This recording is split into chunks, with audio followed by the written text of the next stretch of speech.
voz da esperança.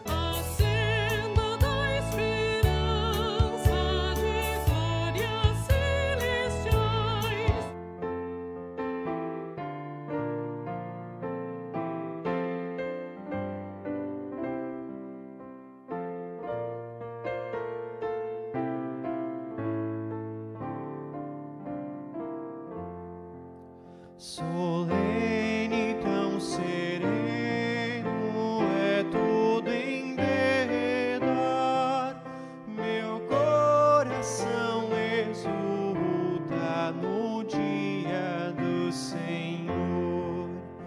Ecoa longe, perto dos sinos o clangor. Ó irmanados, vinde a casa do Senhor. Convite tão amável, proclama graça e amor. Quem pode desprezá-lo, provindo do Senhor? Palavra de Deus registrada no Evangelho conforme Marcos, capítulo 2, versículos 18 até 28. Ora, os discípulos de João e os fariseus estavam jejuando. Algumas pessoas foram perguntar a Jesus: por que os discípulos de João e os discípulos dos fariseus jejuam, mas os seus discípulos não jejuam? Jesus respondeu: como podem os convidados para o casamento jejuar enquanto o noivo está com eles? Durante o tempo em que o noivo estiver presente, não podem jejuar. No entanto, virão dias em que o noivo lhes será tirado, e então, naquele dia, eles vão jejuar. Ninguém costura um remendo de pano novo em roupa velha, porque o remendo novo tira um pedaço da roupa velha e o buraco fica ainda maior.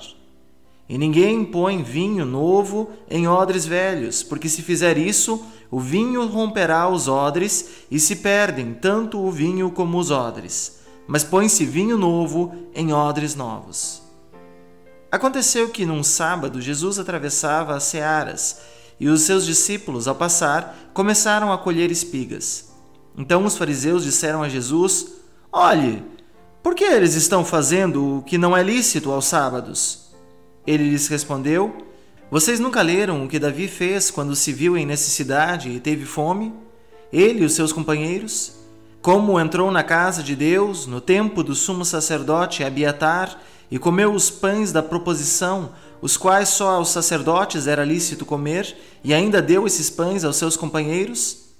E Jesus acrescentou: o sábado foi estabelecido por causa do homem, e não o homem por causa do sábado. Assim, o Filho do Homem é Senhor também do sábado.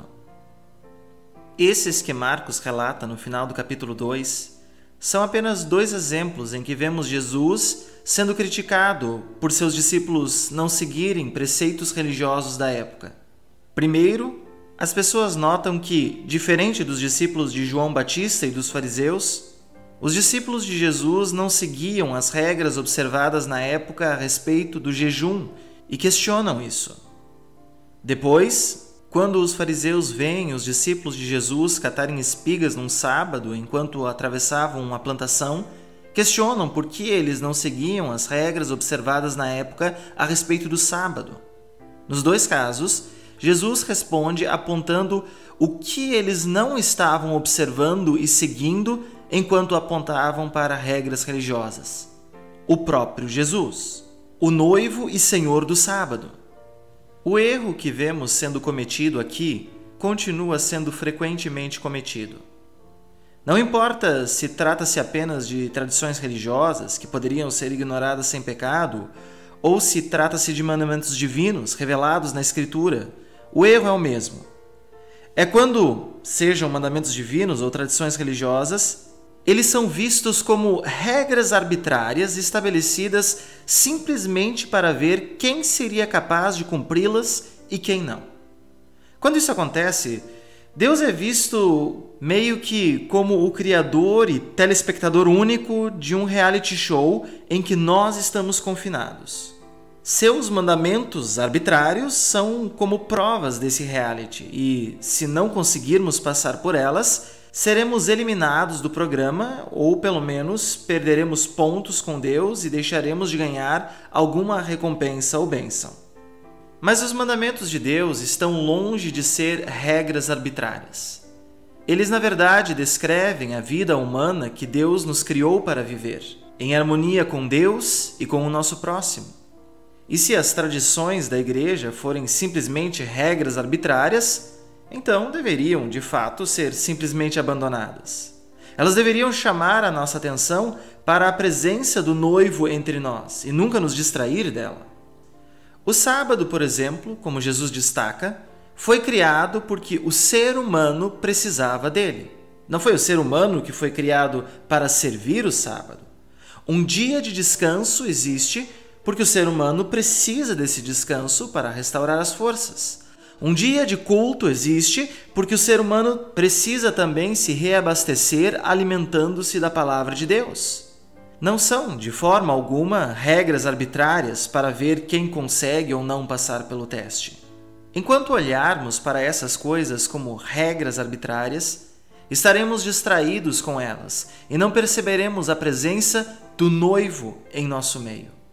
Mas Jesus está em nosso meio e nos convida a repousar nele no dia de descanso e desfrutar do banquete que ele nos serve, dando-nos até mesmo seu próprio corpo e sangue no pão e no vinho da Santa Ceia, renovando-nos e revigorando-nos no corpo e na alma, para viver mais uma semana a vida que Ele nos criou para viver, e já nos dando uma pequena antecipação da festa eterna do Cordeiro nos novos céus e na nova terra.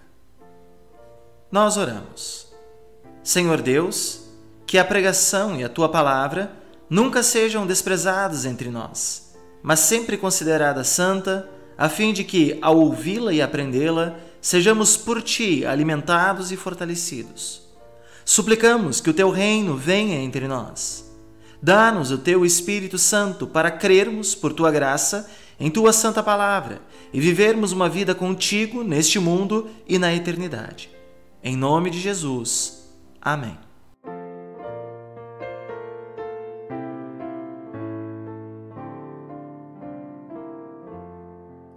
Solene, tão sereno, é tudo em derredor. Meu coração exulta no dia do Senhor. Ecoa longe, perto dos sinos o clangor. Ó irmanados, vinde a casa do Senhor. Convite tão amável proclama graça e amor. Quem pode desprezá-lo provindo do Senhor?